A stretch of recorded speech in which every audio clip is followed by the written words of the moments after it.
るからって言うじゃん。で自動販売機で買ってたよ。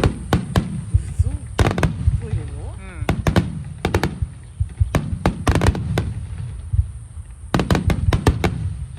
私は今日だよ。だって私がお腹空いたからっつって向こう行こうよっつって。それさ、お腹空いたさってか。で向こう買いに行ったらなかったじゃん。その時自動販売機で買ってたじゃん。あ、そう言ってた。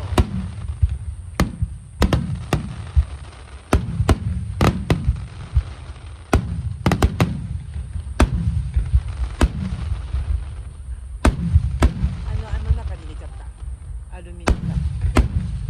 あ、そう。クーラーバッグの中に入れたんだよ。ちょっとでも冷やそうと思って。で、それを出してこなかった。おー。